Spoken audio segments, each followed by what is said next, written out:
before I let you get to everybody else. It's funny because Danny Garcia was just talking about how he's real irritable during the fight week. What's your weight? What you eat today?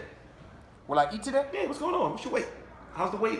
We on a stay. You look fiery today, bro. We on a stay ready juice diet with seaweed and oranges and apples. You know what I'm saying? So at the end of the day, fight week in general, and just getting close to the fight, being on a diet for anywhere from 10 to 12 weeks, like I tell people, like, look, I'm ready to fight, okay?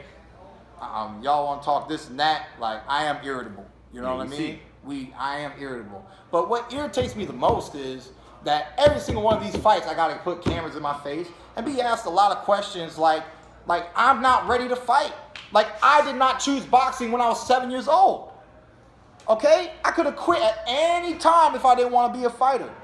I tell the amateurs that think about kids that think about fighting, I say, now look,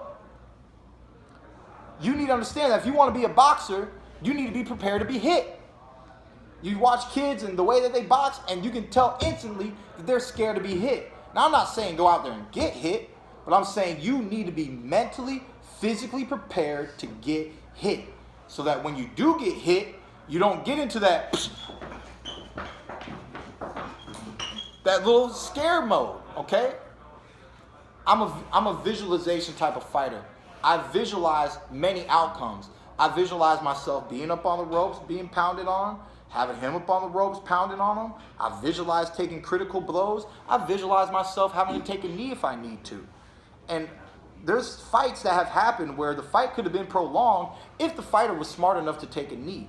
If you have the skills that I believe that I do have and possess, it is wise to utilize that moment to get a recovery for oneself so that you can put yourself back into the fight. It's like a wave. There are ups and downs throughout the fight. The fight is not always going in your direction. Doesn't mean that you cannot overcome it and start to put it back into your direction.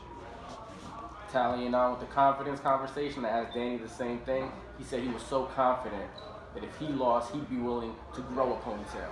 Hey! If you lost, would you be willing to cut yours? For sure. So you're that confident that you cut the ponytail off if you lost, hypothetically.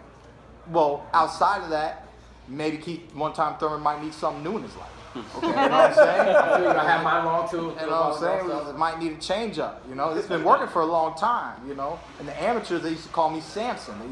See that boy right there? See that boy right there? Power from? They say, yo, that's Samson. Watch that boy fight. He about to fucking knock somebody out. Okay, and they, you know, I've had power for a very long time. I've been hurting grown men since I was 13, 14 years old with 16-ounce gloves and headgears. Okay, that's why this is not new to me.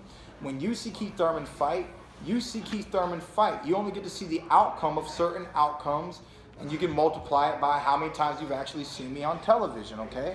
But that's not the whole totality of how good of a fighter I am and everything that I've been through and everything that I've learned in the sport of boxing, you know?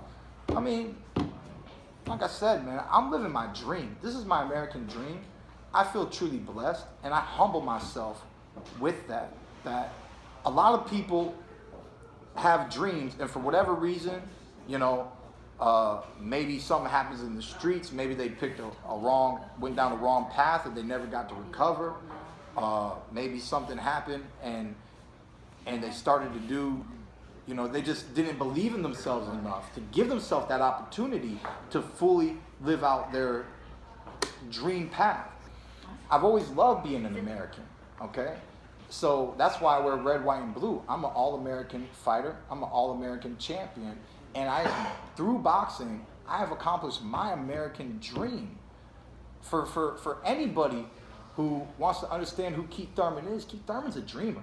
He's one who believes in his dreams. He's one who fights for his dreams, physically and emotionally, at all times, you know? And like I said, if I'm not afraid to let it go. If you can beat me, man. If you beat me, you're the better man than me. I'm going to go over there. I'm going to shake your hand. I'm going to say congratulations, okay?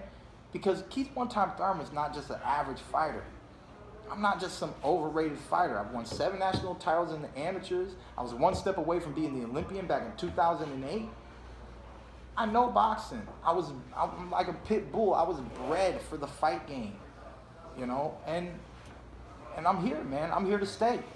I think you've coined this is phrase. the last question, okay? Okay. I think you've coined this phrase, true welterweight.